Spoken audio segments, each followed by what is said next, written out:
Hello my two family, કેમ છો બધા? મજામાં? બધાને જય દ્વારકાધીશ, જય માં પીઠર. તમારા નવા વ્લોગમાં તમારું સ્વાગત છે. તો આલો વ્લોગની શરૂઆત કરી. તો મિત્રો આપણે આવી ગયા વાડીની અંદર ની વાડીમાંથી આપણે વ્લોગ ચાલુ કર્યો. વાગ્યા છે 7:45 વાગ્યા છે અને આપણે આપણી વાડીની અંદર આંટો દેવા આવી ગયા અને અહીંયાથી જ વ્લોગ ચાલુ કરી દીધો.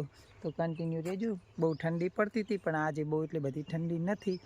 પણ આપણે વાડીની અંદર કેમ કે ઘરની નજીક છે ને અહીંયાથી આવી જાય ને આપણી વાડી અંદર શું લગાડેલું હોય એ તમને આજે બતાવી દઉં. મેં હે ને બકાલાના બધા કેરા કમ્પ્લીટ મસ્ત રીતે કરી દીધા છે. તો શરૂઆત કરીએ ડુંગળી અને એમાં ધાણા વાવ્યા, ચણા વાવેલા છે. ચણાની અંદર ધાણા પણ વાવી દીધા. અહીંયા પણ ડુંગળી છે અને આ કેરો લસણનું છે. મરચાંની અંદર 2 મરચાં જો છોડ ખરાબ થઈ ગયા હતા ને ત્યાં પણ મેં લસણ લગાડી દીધું છે અને મરચાં કંઈક આવી રીતના છે. રીંગણ છે. આગળ પણ એક કેરો લસણનો છે. કેમ કે લીલું લસણ છે ને બહુ સારું શિયાળા માટે, એટલે આપણે લીલું લસણ પણ ઘણું લગાડી દીધું. અને આ કેરો છે ને મોટો બહુથી એ મેથીનો, કેમ કે મેથીના ગોટા પણ બનાવવામાં મજા આવી જાય અને શાક મેથીનું મસ્ત બને. તો આપણે શરૂઆત કરી દીધી છે વ્લોગની અને આજે આપણે ઉતારવાના છે બકાલું. તો જો કંઈક મરચાં આવા લાગેલા છે. આપણે આ જો છોડ નાનો છે પણ મરચાં બહુ મસ્ત મજાના આવી ગયા, મોટા મોટા. તો તમને બતાવજો, આની અંદર પણ મરચાં બહુ આવેલા છે, કેટલા બધા. જો છોડ આમ તો હાવ નાનો છે, કેમ કે હજુ છોડને બહુ એટલો બધો વિકાસ થયેલો નહીં. હવે વિકાસ થશે ને જેમ જેમ વધતો જશે ને. આ છે ને ભટ્ટા મરચાં છે. જો ઓલા જે આપણે ભરવાના મરચાં આવે ને એ મરચાં છે. આ બે છોડ એવા છે અને 4-5 છોડ ઝીણા મરચાંના છે. અને સામે તમને રીંગણા આવી જાય. આજે આપણે રીંગણા મરચાં બધું ઉતારી લેવાનું છે. આજે પહેલી વાર શાક બનાવવાનું છે. જો આ રીંગણા છે, આમાં છે ને રીંગણા જો નાના નાના એવા મસ્ત રીંગણા છે. અને આવા રીંગણાનું કંઈક છે ને શાક બનાવવાની મજા આવી જાય. તો કન્ટિન્યુ વિડીયોમાં રહેજો. આજે આપણા ઘરનું કામકાજ થશે એ તમને બધું બતાવશો. પહેલાં તો આપણે વાડીની અંદર આવી જાય ને વાડીની અંદર બકાલાનું બધું આજે ઉતારવાનું છે. બકાલું કેવું શાક બને પહેલું વખતનું. અને શિયાળાનું હોય ને મને આવું બકાલાનો બધો શોખ કહેવાય, એટલે ખાવાની બહુ મજા આવી જાય. ઘરનું બકાલું હોય ને તો તમારે જ્યારે પણ તમારે શાક જેનું શાક બનાવવું હોય ને એ લઈ લેવાનું. અને ડુંગળી, ધાણા, મેથી, ગોટા ને બોટા શિયાળાના આવે ને મજા આવી જાય. ને એમ ચણાની દાળ બનાવવાની. તો જેને કોઈને ચણા ખાવા હોય ને, ચણાની દાળ બનાવી હોય ને આપણા ઘરે આવી જવાનું, ચણા લઈ જવાના. પછી એમ ના કહેતા તમે કીધું નહોતું ને આપ્યા નહોતા. જે આ આવશે ને એને મળી જશે, બરાબર. આપણે એક વાલોર પણ વાવેલું છે, પણ હા આમાં સીટે વાવેલું છે. જો થોડુંક ઝૂમ કરીને બતાવું. જે આ ઘરે જે સામે છે ને જે બ્લુ કલરનું કંઈક દેખાડ્યું ને એના ઉપર જે ઝાડની ઉપર છે ને એ વાલોર છે. અને એક પાપડી વાલોર છે. એ સાઈડમાં જે વાડ છે ને વાડે જો ધોકા પીડાવેલ છે ને ત્યાં વાવેલો છે. તો કન્ટિન્યુ વિડીયોમાં રહેજો. મિત્રો આપણે અહીંયાથી આવી જાય આપણી ભેંસક. અને તો આજે ઘણા દિવસ થયા તમને ભેંસોનો વ્લોગ થોડોક નથી બતાવ્યો, એટલે આજે પણ બતાવી દઉં. જો આજે મસ્ત મજાના બધાને કામ થઈ રહ્યું છે અને આ બધા ઊભા છે. જો મીરા કંઈક આપણી આવડી થઈ ગઈ. આપણી કાબર ગાય અહીંયા છે, ખુશી અહીંયા છે. અને આપણી એક ભેંસને છે ને પૂંછડું કપાઈ ગયું. આપણી જે ચોટી છે ને એ ચોટીને પૂંછડું કપાઈ ગયું છે. જો અને આટલેથી ને ઉપરથી પૂંછડું હતું ને જે ઓલો જુરો આવે ને એ કપાઈ ગયું. આપણી ચોટી, આ ચોટી આપણી છે ને ગાભણ છે, 3 મહિના ઉપર થઈ ગયું ગાભણ છે.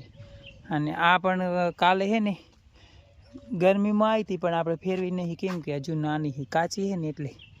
અને આપણે આ ભેંસ વિયાણી છે 2 દિવસ પહેલાં, પાડો લાવી છે.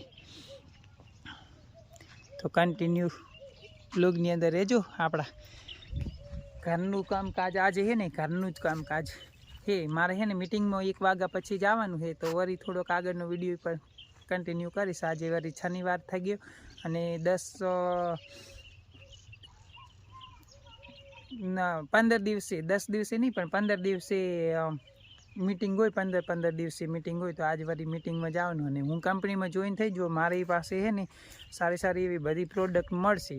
તો હું તમને આગળ વિડીયોની અંદર બતાવીશ. જેને કોઈને લેવી હોય ને હું નંબર મૂકીશ, તો એની અંદર કોન્ટેક્ટ કરજો એટલે હું તમને પહોંચાડી દઈશ એમ. તો જો અમારે પાડોશી સામે જો મને જોઈને પાસે જતો રહે.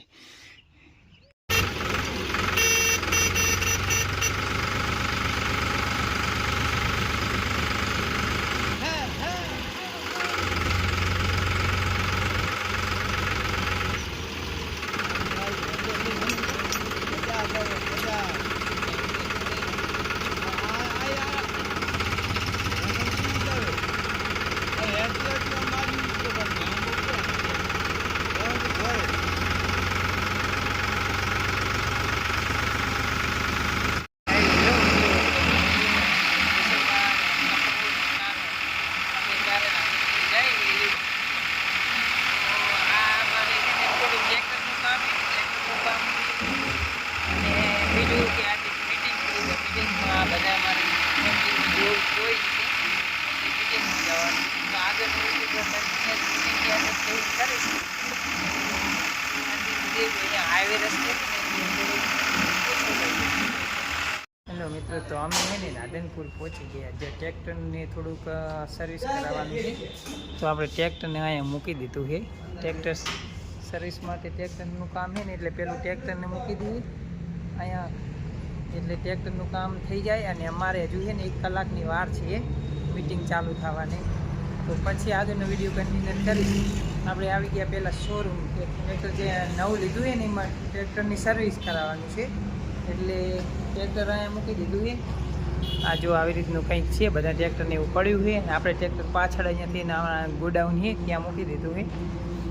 અને પછી આપણે 1 કલાકની હજુ વાર છે જ્યાં જવાનું છે ત્યાં અમારે. તો પછી આગળનો વિડીયો ત્યાં જઈને કન્ટિન્યુ કરીશ. તો કન્ટિન્યુ વિડીયોમાં રહેજો. આજે રાધનપુરમાં ફરવાનું છે, બીજું તો કામ કાંઈ છે નહીં. ટ્રેક્ટરનું જે કામ હતું એ તો ટ્રેક્ટર અહીંયા મૂકી દીધું. પછી આગળ જે બીજું અમારે મિટિંગમાં જવાનું છે. મિટિંગમાં અંદર તો વિડીયો અલાઉડ નહીં એટલે આપણે બહારથી થોડોક વિડીયો લઈ લઈશું. અને એ બધું તમને આગળ વિડીયો કન્ટિન્યુ કરીશ. તો કન્ટિન્યુ રહેજો વિડીયોની અંદર. મિત્રો મિટિંગ પતી ગઈ છે ને જો મિટિંગની બહાર આપણે બધું જોઈ લઈએ છીએ. તો આટલા બધા લોકો મિટિંગની અંદર આવેલા હતા. અને આ બધા જો અમારું એક ફેમિલી છે, મતલબ મિટિંગવાળું જો. અને આપણે હજુ એક સાહેબની થોડીક સલાહ લેવાની છે તો લઈ લઈએ.